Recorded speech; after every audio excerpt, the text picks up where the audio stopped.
Hello again, I'm John Terzak, and welcome to another video cooking lesson at the Seasoned Cook. Today I will answer the question of how to make French fries. Sounds simple, it is, but there's a couple of tricks that you need to know. First, I'm starting out with some Idaho potatoes here, and I wanted to point something out to you.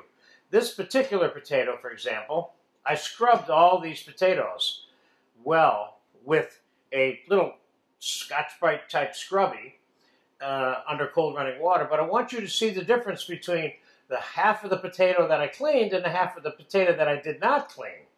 So you see how much crud is on that potato. So you make sure you get your potatoes nice and scrubbed. All right, now we're going to cut the potatoes two different ways. I'm going to cut them on a relatively sophisticated mandolin, which is a hand tool for doing things like this, and it has the French fry blades installed in it here. And I'm using the safety in it today, which I use sometimes and sometimes I don't. And now we're just going to cut the fries like so. Anything left? Nope, that's it. Okay, we're going to get rid of this. And we're going to compare our hand-cut version to the machine cut. That would be like a classic French fry or Pomme Frites style cut right there. So let's flatten that side of the potato and let's cut some by hand the same way. We're going to let these potatoes soak for about 10 minutes in cold water before we blanch them.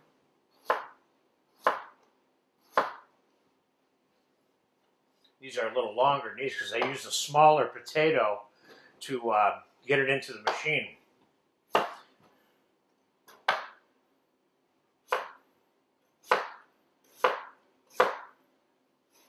Point being is, you don't need a mandolin to cut nice fries. And people have a tendency to cut them too big. And if you want a nice crispy fry, then you need to cut them a certain size too.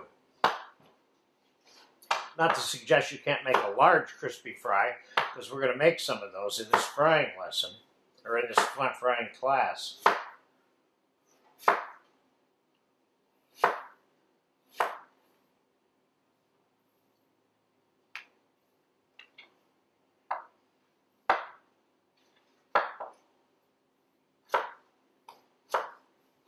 So that only took a minute to cut up 3 potatoes into nice French fry sizes. Okay, so real quick, let's just compare the machine to the hand cuts. They're pretty close to being the same in dimensions, okay? So I'm going to set these potatoes in some cold water for about 10 minutes, and that's going to help de-starch them a little bit, and ultimately that will help them crisp up a little bit. Now there's all kinds of suggestions on how these should be soaked or par-cooked or not par-cooked, some with sugar, some with vinegar, etc. Just plain cold water will do the trick as far as I'm concerned. So I'm going to let those soak for about 10 minutes, then we're going to drain them, pat them dry, and blanch them. So I'll be back in 10 minutes. Potatoes have been soaking for 15 minutes. Let's get them out of the water, get them on a towel here, and we'll dry them off. And then we're going to blanch them at 300 or 325 degrees for about 90 seconds, maybe as much as 2 minutes. Then we're going to let them cool before we fry them again at 375. So yes, the potatoes are being blanched or par-fried, if you will. So let's get some of these in the basket.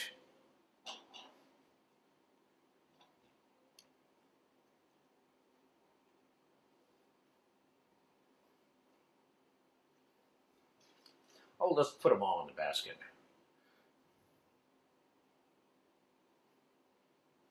And you might want to go see the, in the equipment section of the playlists, the video that I made on fryer, which might be helpful in helping you determine what kind of fryer you want. Okay, let's settle this into the 300, 325 degree oil and let that It's just simmering a bit. We're going to give it a couple of minutes. I'll be right back. We'll fast forward now. All right, they're par blanched. Now I'm going to show you how to know when they're done. Let's take a potato out. And the real question is it cooked? Yeah, see, it's soft.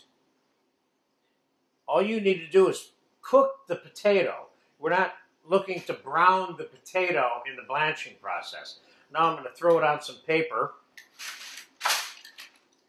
and let them cool for, I'll let them cool for half an hour. You can let them cool for 10 minutes, but I'm going to let them cool for about a half an hour, and then we're going to throw them in a 375 fryer quickly and toss them in a bowl, seasoned with salt, pepper, and a little bit of chopped parsley. Of course, you can put whatever you want on them or set them up with dips and everything else, as you know, but I'm showing you the basics of how to make French fries here, not how to make them the way you want to make them. So, we'll be back in about 15, 20 minutes. All right, the fries have been cooling for about 30 minutes. They're completely cool. And let's get them in the fryer, which is now set at 375. And this is the final cooking period for the fries. So, again, I'm recommending always blanch your fries, because what happens if you don't, let's dump them, let them fry for a second while I'm talking. If you don't par blanch them, they get greasy and soft rather quickly. So I'm going to fast forward here through this. This is going to take a couple of minutes. We want these brown and crispy. All right, they've been frying for 4 minutes. They look good to me.